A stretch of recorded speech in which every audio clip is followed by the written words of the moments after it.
Puji Tuhan, seperti biasanya saudara boleh ketik di situ salam persaudaraan Philadelphia. Kasih persaudaraan. Ya, puji Tuhan. Baik, saudara, salam sejahtera, salam kasih dalam Kristus. Kepala gereja mempelai surga bagi kita sidang jemaat yang diberkati, pelihara oleh Tuhan. Atas cinta kasih, campur tangan dan pertolongan Tuhan tentunya, karena kita meyakini, kita percaya sungguh bahwa hanya Tuhan Yesus satu-satunya pengharapan hidup kita. Apalagi sore ini kita masih mendapat Ebenezer dari Tuhan, itulah pertolongan dari Dia, saudara, serta kesempatan, kesehatan, bahkan saudara ada kemauan dari kita untuk mau beribadah.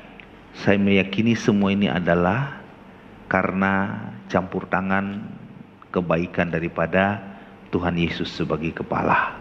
Maka selayaknya segala pujian, hormat juga syukur, serta terima kasih kita juga segala yang terbaik dari kehidupan kita mau kita peruntukkan, persembahkan hanya kepada Dia, Kristus yang adalah kepala kita, sebab Dialah yang layak menerima segala yang terbaik dari hidup kita terkait pemeliharaan dan keselamatan yang telah dikerjakannya bagi hidup kita.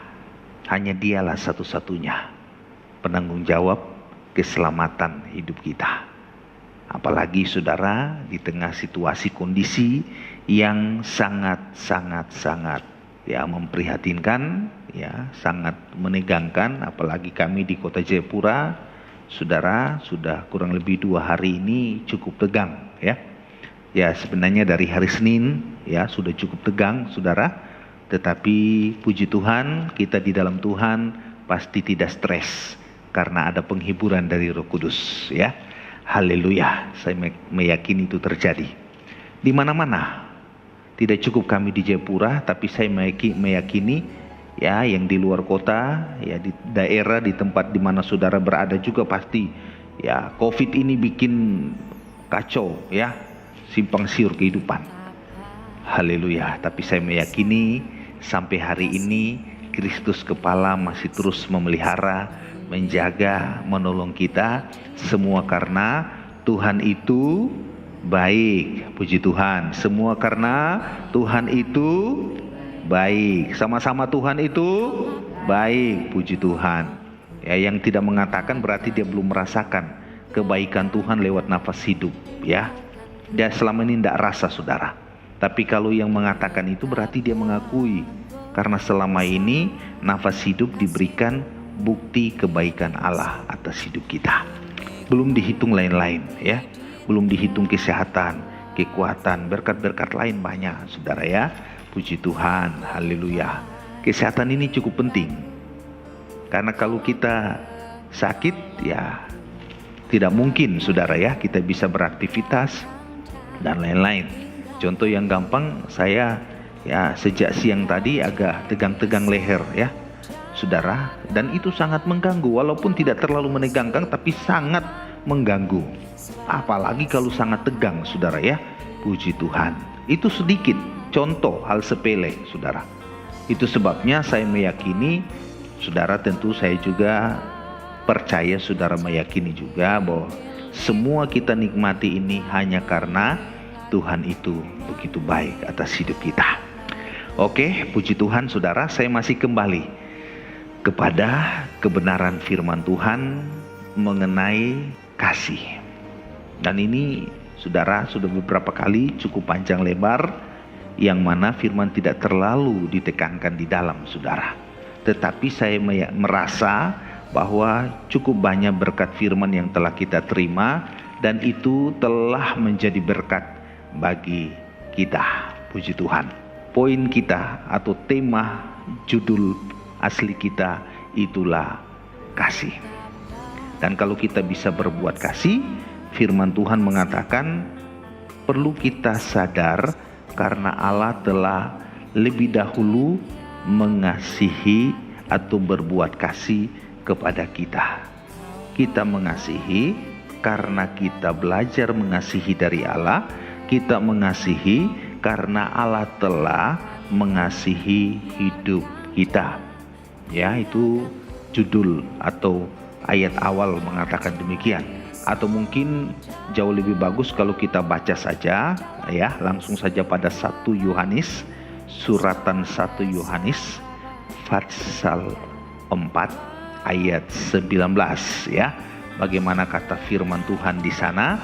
Perhatikan kebenaran firman Tuhan. 1 Yohanes 4 ayat 19.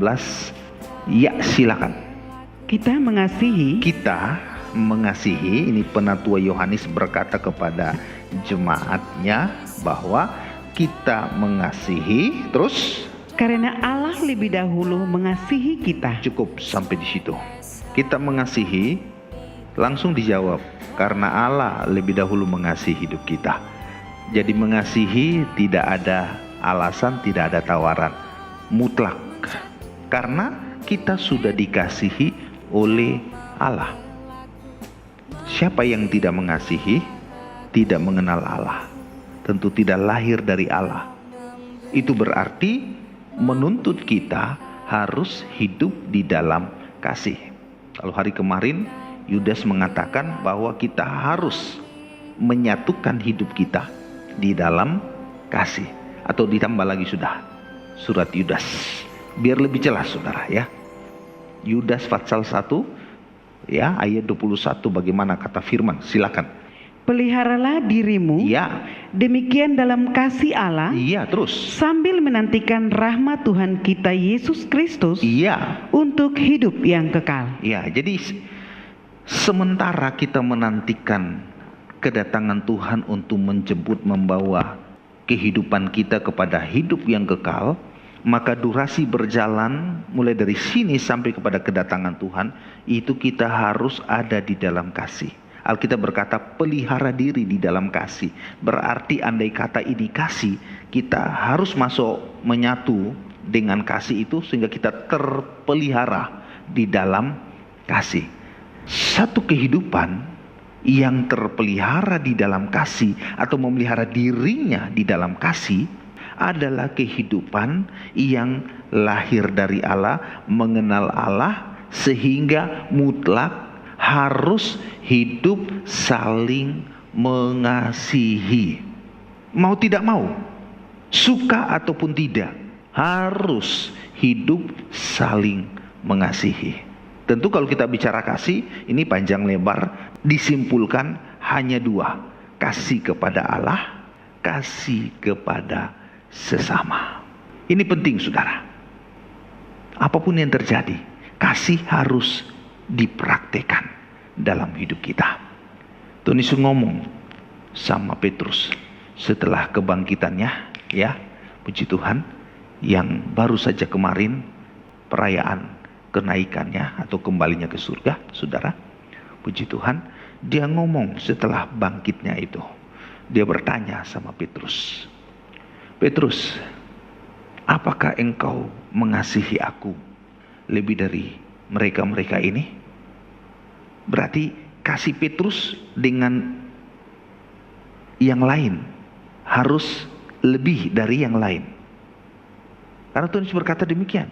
Apakah engkau mengasihi aku lebih dari mereka-mereka ini? Tuhan tidak mau kasih kita itu sama dengan yang lain. Tapi Tuhan ingin ada peningkatan, naik pada tahap berikut kasih itu saudara. Itu berarti kualitas kasih kita harus meningkat dari yang lain, dari biasa-biasanya. Kalau mungkin biasanya kita mengasihi itu standar, sekarang bukan lagi standar yang diinginkan Tuhan. Justru di tengah situasi, kondisi semacam ini, Tuhan tidak mau mengasihi sama dengan yang lain. Tuhan tidak mau kasih kita itu standar seperti biasa. Tapi justru di tengah tekanan seperti ini, Tuhan ingin kasih kita harus lebih naik level, lebih dari yang lain. Makanya Tuhan Yesus ngomong. Dan itu bukan sekali diomong, bukan sekali ditanya. Sampai 3 kali ditanya, Petrus, apakah engkau mengasihi aku? Petrus, apakah engkau mengasihi aku? Sampai yang ketiga, Petrus, apakah engkau mengasihi aku? Dan pertanyaan ketiga, seakan-akan bagaikan sesuatu benda tajam yang masuk tertusuk sampai ke hatinya Petrus. Guru, engkau tahu segala sesuatu. Ini luar biasa, saudara. Atau mungkin perlu kita baca dan kita sedikit mempelajari perkataan Yesus kepada Petrus itu, saudara, ya. Coba kita lihat pada Injil Yohanes. Puji Tuhan, Injil Yohanes pasal 21. Ya, tidak panjang, tidak banyak. Ayat 15 sampai ayat 17. Jadi 3 ayat saja, ya. Haleluya. Mari kita perhatikan Injil Yohanes 21 ayat 15 mulai. Perhatikan. Perikop, gembalakanlah domba-dombaku. Iya, puji Tuhan. Terus. Sesudah sarapan, terus. Yesus berkata kepada Simon Petrus. Ya, jadi setelah mereka makan, ya saudara, untuk kita itulah makanan rohani, saudara, ya. Setelah mereka makan selesai, langsung Tuhan ngomong sama Petrus. Simon anak Yohanes. Ya, terus. Apakah engkau mengasihi aku? Ya, misalnya saja saudara habis makan firman ini, lantas orang yang bertanya, Anita, apakah engkau mengasihi aku? Apa jawabnya? Perhatikan. Jawab Petrus kepadanya. Ya. Benar Tuhan. Benar Tuhan. Terus. Engkau tahu ya, bahwa aku mengasihi engkau. Bahwa aku mengasihi engkau. Terus. Kata Yesus kepadanya. Ya. Gembalakanlah domba-dombaku. Ya. Puji Tuhan. Ini kata Tuhan Yesus. Andai kata saya kasih contoh tadi, bertanyanya kepada si Anita atau kepada si Misol Pike. Misol, apakah engkau mengasihi aku? Tentunya Misol jawab, kau tahu Tuhan, saya percaya padamu. Saya sangat cinta engkau. Karena kita percaya dia sebagai penyelamat satu-satunya hidup kita. Maka kita harus cinta dia, kasihi dia, sayangi dia. Demikian juga si Anita dan lain-lain. Kita semua perlu mengasihi dia karena satu-satunya penanggung jawab keselamatan hidup kita. Kita sudah terlanjur percaya dia, mau ataupun tidak harus mengasihi dia. Tidak bisa tidak, saudara. Ini perkataan Tuhan Yesus kepada Petrus. Apakah engkau mengasihi aku lebih daripada mereka? Kata mereka ini, saudara, berarti ada pihak lain yang punya sejajar dengan Petrus, hidupnya sejajar dengan Petrus, kasihnya sejajar dengan Petrus.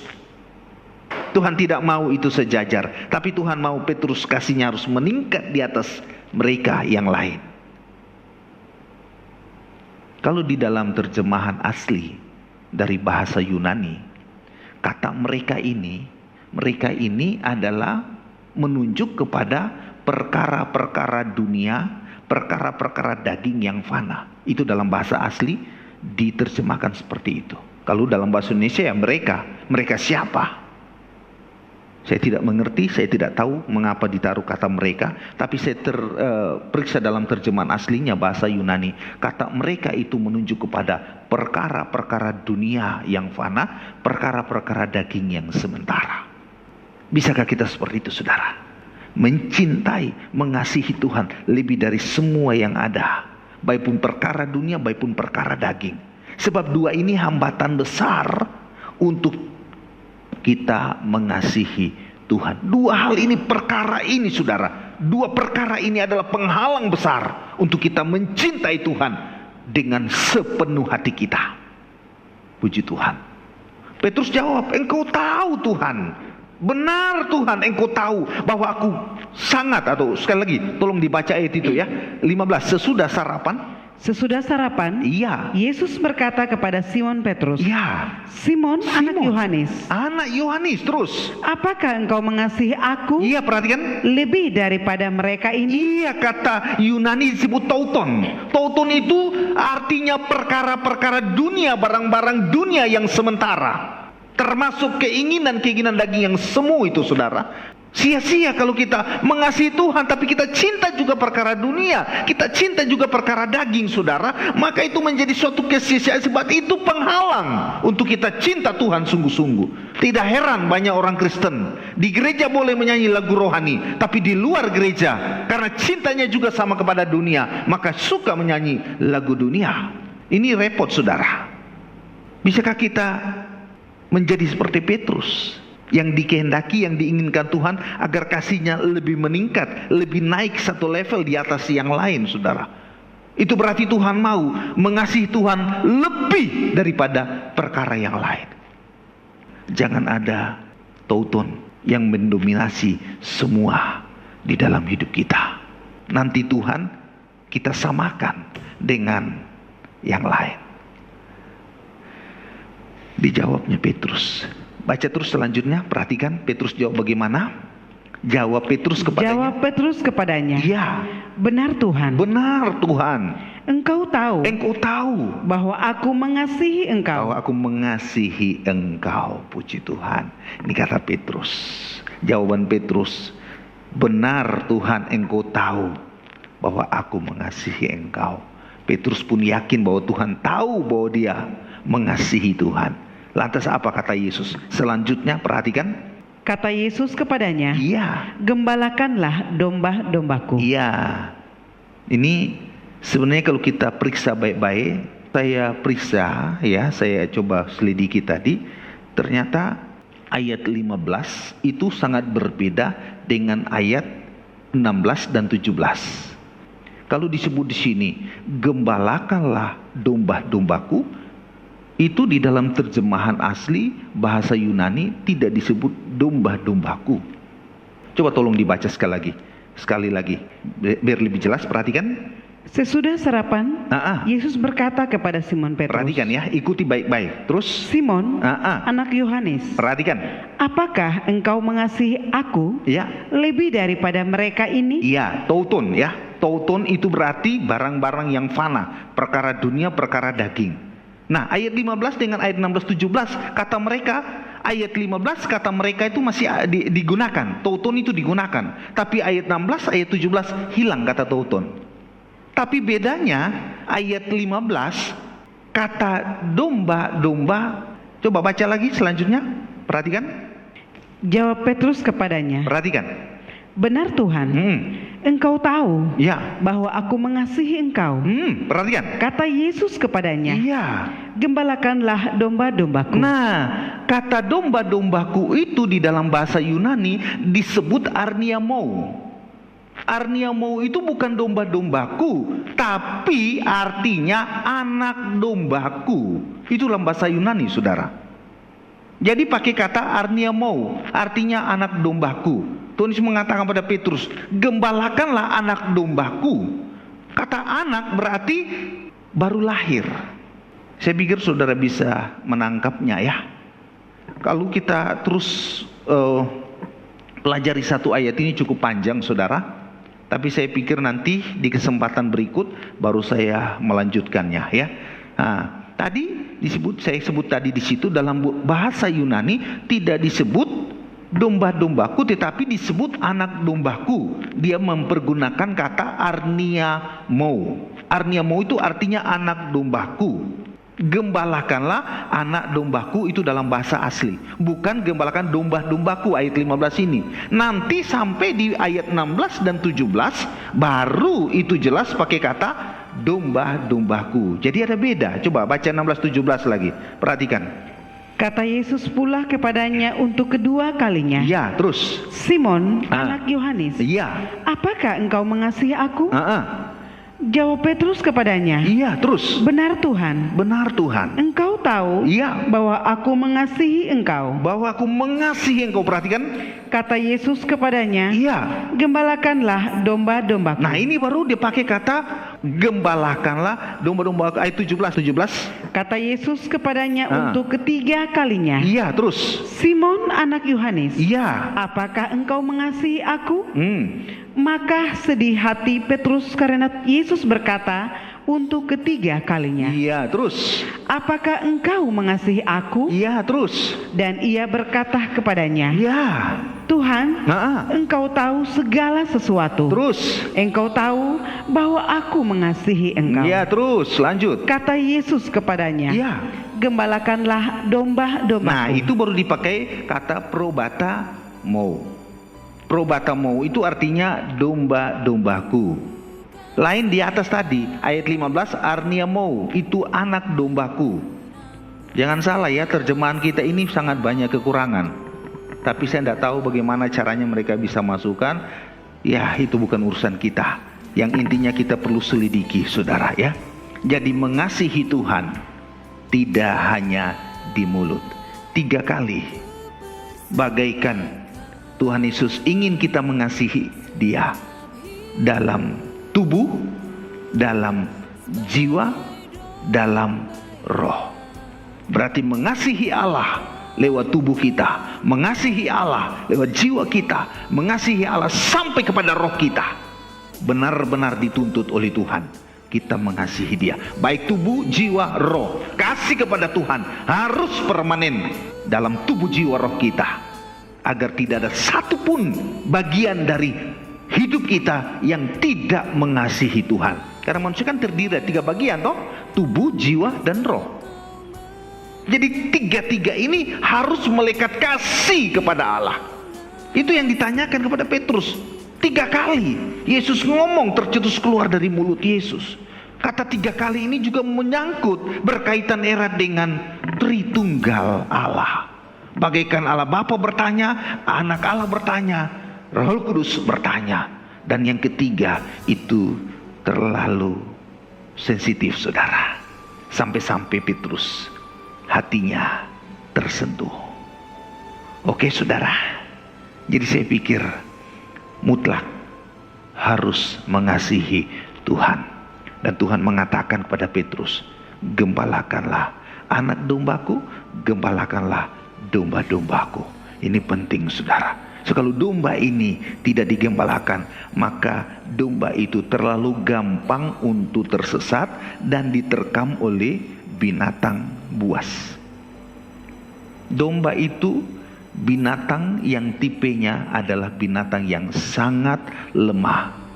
Domba itu membutuhkan gembala. Kalau domba tak punya gembala, maka itu tadi tersesat dan ancamannya binatang buas. Sangat riskan, saudara.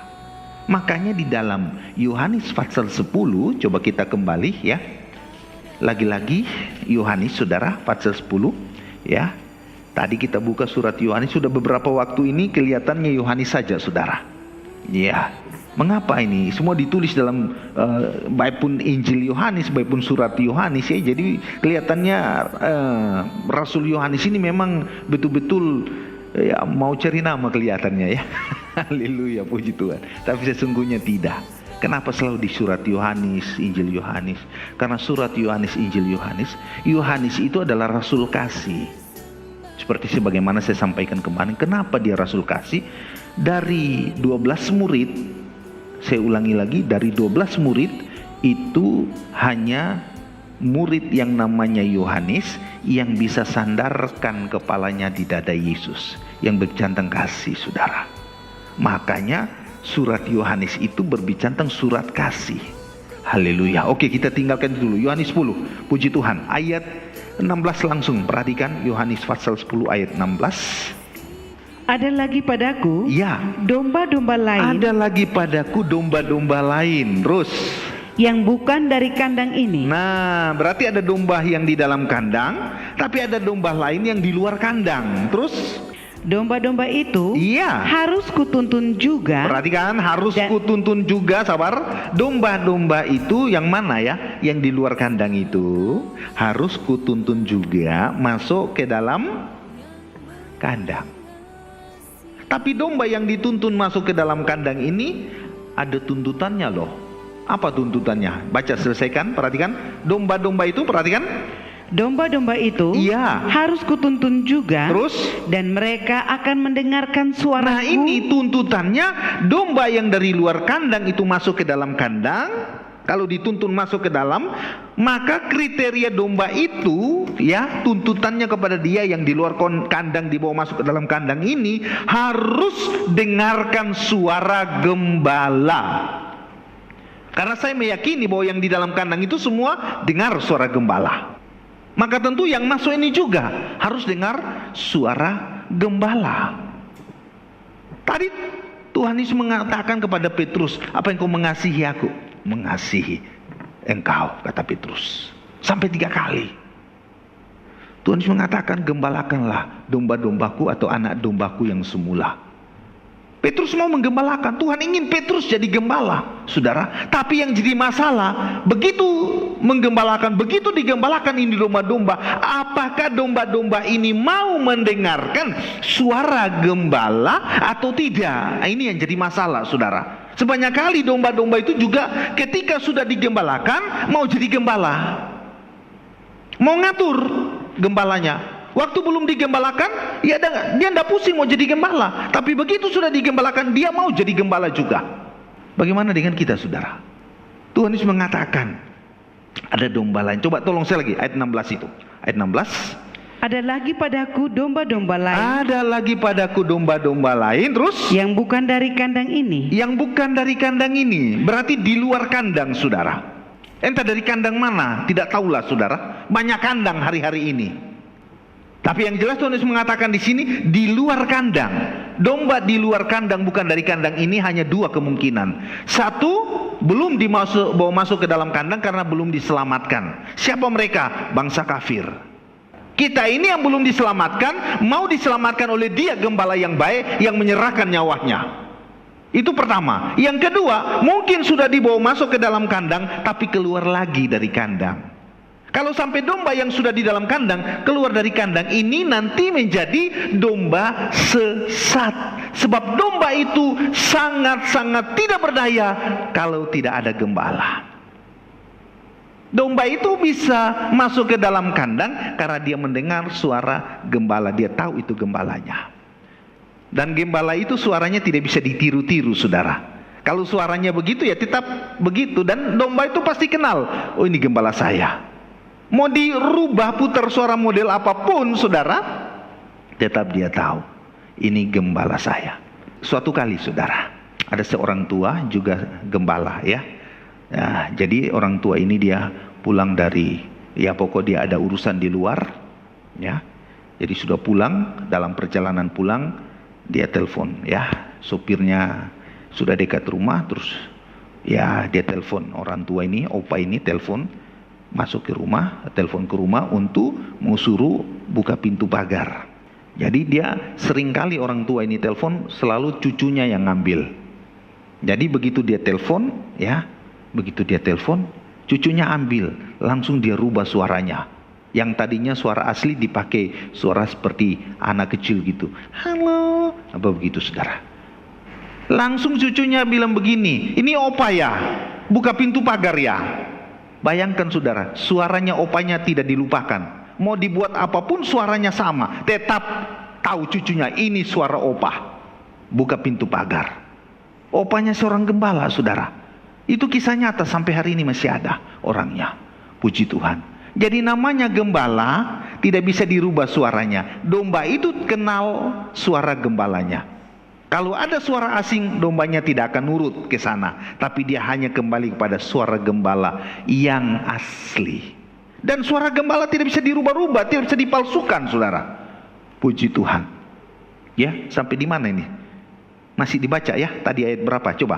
Ayat berapa tadi? 16. Perhatikan. 16 sekali lagi. Ada lagi padaku, terus domba-domba lain. Domba-domba lain, terus yang bukan dari kandang ini. Yang bukan dari kandang ini, terus domba-domba itu, iya, terus harus kutuntun juga. Terus dan mereka akan mendengarkan suaraku. Nah, ini harus menjadi kriteria kita, terus dan mereka akan menjadi satu kawanan, iya, dengan satu gembala. Satu kawanan, satu gembala. Berarti satu kandang, adanya satu kawanan di dalam kandang itu dengan satu gembala. Logikanya begini, saudara. Secara rohani ya, kalau satu kandang, satu kawanan, satu gembala, berarti satu makanan. Betul? Satu makanan semua toh? Masa domba sana makan jagung, domba itu makan gula. Yang sana enggak manis, yang ini manis. Kan pilih-pilih kasih nanti. Kalau semua makan jagung semua. Yang sana makan gula semua. Itu berarti domba satu kawanan, satu makanan karena satu gembala, satu jenis benih, satu jenis makanan. berarti juga satu roh. Ya, saya tidak bicarakan masalah ini dulu di sini karena agak urgent, saudara. Saya akan bicarakan hari Minggu.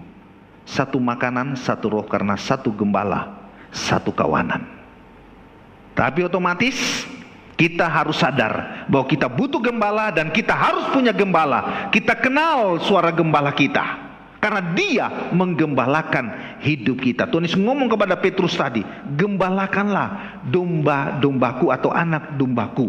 Kata gembalakanlah ini dalam bahasa Yunani disebut boske. Boske itu artinya berilah makanan atau pelihara domba-domba. Sekali lagi, boske itu artinya berilah makanan atau pelihara domba-domba. Kita bersyukur masih ada gembala agung kita yang mau bawa kita masuk ke dalam kandang, yang masih mau memberi kita makanan, artinya menggembalakan hidup kita. Kalau tidak repot, saudara, kita ini di luar kandang sangat-sangat riskan hidup kita. Dan kalau kita bisa digembalakan dengan baik, dengar-dengar kepada suara gembala, maka pasti apapun yang terjadi ketika ada persoalan, gembala akan memberi jalan keluar untuk kita. Coba ya, kita mundur ayat berapa itu? Ayat 1 mulailah, ayat 1 sampai 3. Aku berkata kepadamu, sesungguhnya siapa yang masuk ke dalam kandang domba dengan tidak melalui pintu, perhatikan, tetapi dengan memanjat tembok, terus ia adalah seorang pencuri dan seorang perampok. Oh, puji Tuhan, saudara ya. Ayat 16 sudah menjadi bukti kita tidak lewat lompat-lompatan, tapi kita lewat jalur yang benar. Ayat 2, perhatikan. Tetapi siapa yang masuk perhatikan melalui baik-baik. pintu, Siapa yang masuk melalui pintu, terus ia adalah gembalaan domba. Dia adalah gembala domba. Ayat 3. Untuk dia penjaga membuka pintu, terus dan domba-domba mendengarkan suaranya. Iya, terus dan ia memanggil domba-dombanya masing-masing, perhatikan, menurut namanya, terus dan menuntunnya keluar. Berarti nama domba-domba itu tercatat. Begitu ada persoalan, masalah, beban, tekanan, firman bilang dituntunnya keluar. Dan seterusnya, dan sudah baca di sana, saudara. Itu sebab saya katakan tadi, kalau domba itu dengar-dengaran kepada gembala, maka pasti ada pertolongan terhadap domba-domba itu.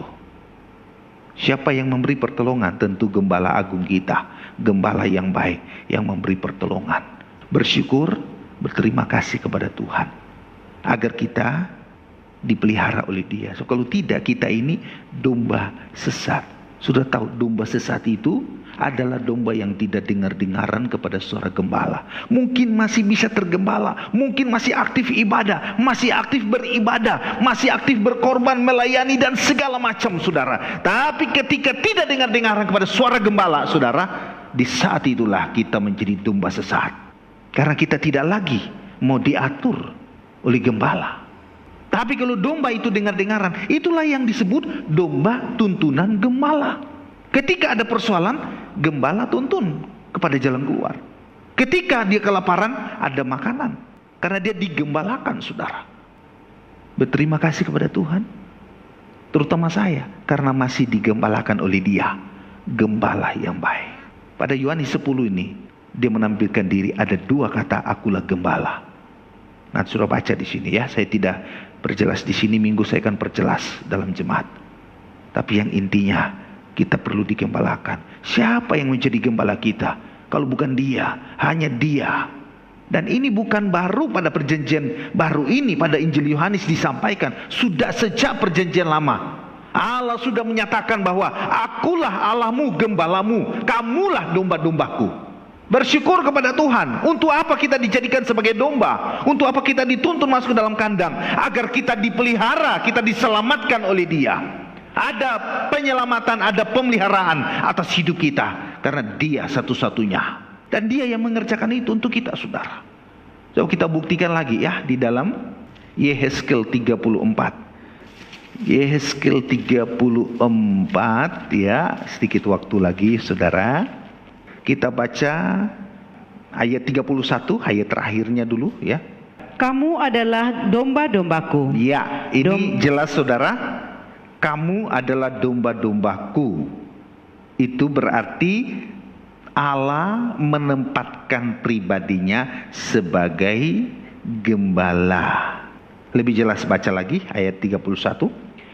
Kamu adalah domba-dombaku. Iya, terus. Domba gembalaanku. Domba gembalaanku. Dan aku adalah Allahmu. Dan aku adalah Allahmu. Luar biasa saudara. Kita ditempatkan sebagai domba gembalaannya. Dan Allah menempatkan pribadinya sebagai gembala. Ya, jelas ini 31 sekali lagi perhatikan. Kamu adalah domba-dombaku. Kamu adalah domba-dombaku, terus Domba gembalaanku. domba gembalaanku, terus Dan aku adalah Allahmu. terus Demikianlah firman Tuhan Allah. demikianlah firman Tuhan Allah. Itu berarti kita mendengarkan suara gembala sama dengan mendengarkan suara Allah lewat firman ini, saudara. Bukan saya menggembalakan saudara, tetapi Allah di dalam firman ini yang menggembalakan hidup kita semua, saudara. Sehingga mau tidak mau kita perlu sadar anugerah Tuhan yang besar, kebaikan Allah yang luar biasa. Kalau Allah mau menempatkan kita sebagai domba, mau tidak mau, saudara harus dengar-dengaran. Siapa yang mengasihi Allah, karena Allah sudah lebih dahulu mengasihi dia, kata firman tadi. Dan setiap yang mengasihi Allah perlu dengar suara Allah karena digembalakan oleh Allah sebagai gembala yang mengasihi kita lebih dahulu. Mutlak. Jangan jadi domba sesat. Domba sesat itu selalu cari masalah, bikin masalah. Itu domba sesat, saudara. Dan banyak kali domba itu tersesat, pasti dia teriak-teriak, mek, mek, mek. Itu domba sesat, saudara. Di mana-mana banyak terjadi, dari kandang ke kandang banyak domba sesat, saudara. Coba saudara periksa baik-baik. Ya mungkin di kandang sini tidak ada, tapi di kandang sana sini ada domba sesat. Suka teriak sana sini. Kalau jadi domba yang sesat di dalam jemaat, jangan teriak kepada jemaat lain, nanti kacau pengembalaan, saudara. Yang merusak pengembalaan itu banyak kali domba sesat. Tapi saya yakin kita tidak ada domba sesat ya. Haleluya. Amin saudara. Saya yakin kita semua domba yang baik karena punya Allah yang baik. Kalau Allah kita gembala yang baik, maka kita dituntut juga menjadi domba yang baik. Domba yang baik itu tergembala dengaran kepada suara gembala. Nurut dia, saudara. Apapun masalahnya pasti nurut. Saya tidak tahu ya di gereja luar sana atau di kandang luar sana banyak jadi domba tapi domba sesat. Masih baik kalau domba sesat. Kalau sudah sesat baru liar lagi, saudara. Repot itu, saudara. Sebanyak hari-hari ini, apalagi pemerintah bilang tak boleh ibadah. Oh dia lebih ini bagianku sudah malas ibadah, liar dari pengembalaan, tambah lagi disuruh tidak ibadah, lebih tersesat, lebih liar lagi, saudara. Ini kesukaanku katanya. Haleluya.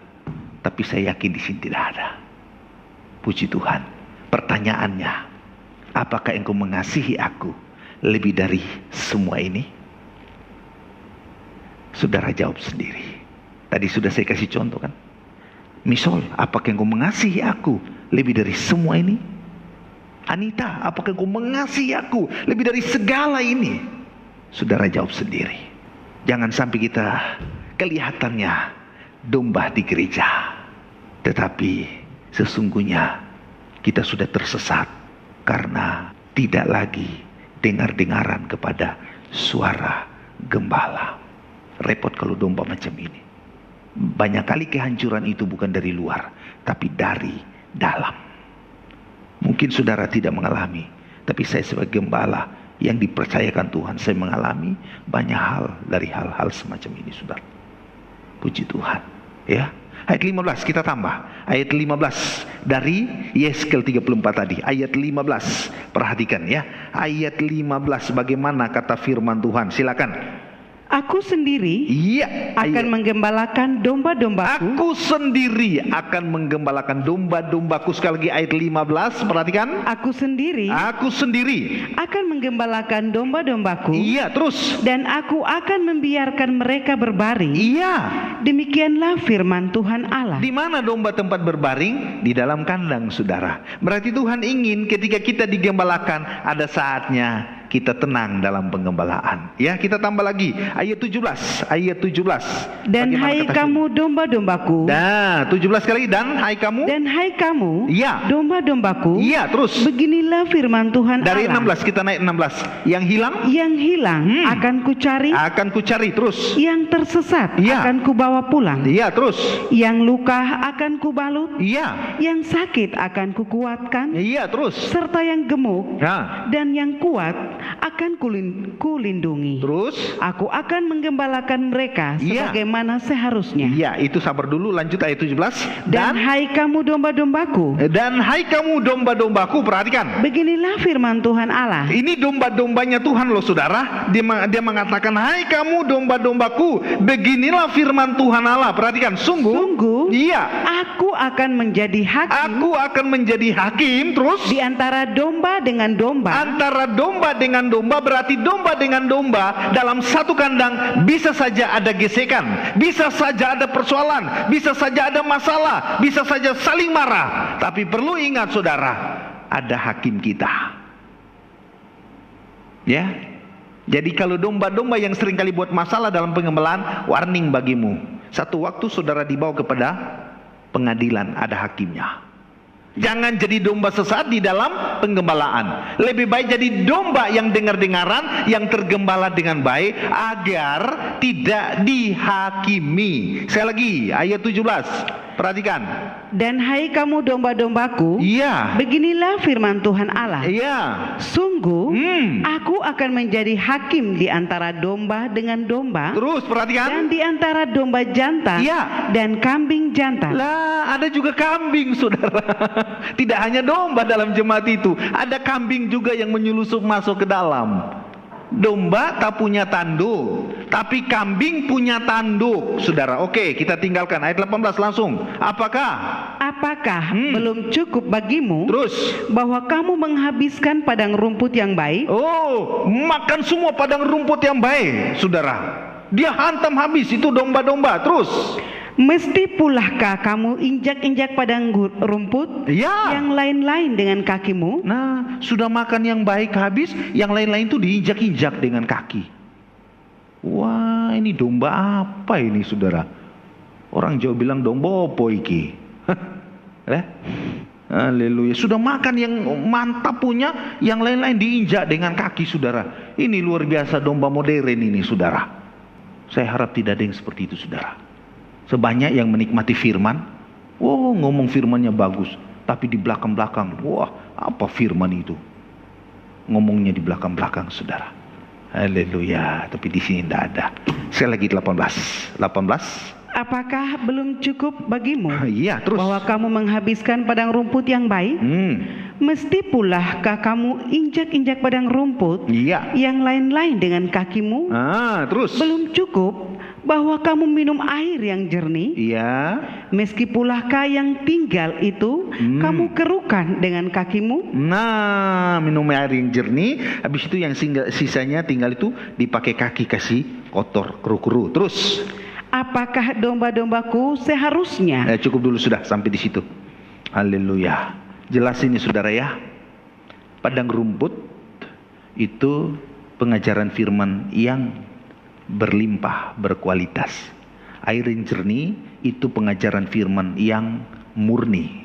Dikonsumsi, sisanya diinjak pakai kaki, dikerukan dengan kaki. Ini domba yang modern. Tapi saya yakin tidak ada domba model ini.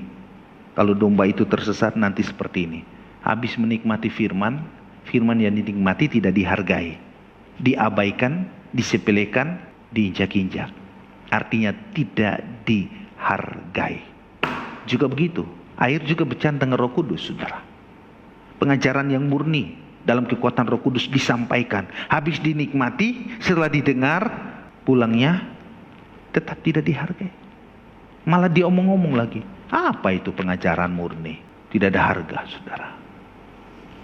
Saya yakin tidak model itu kehidupan kita.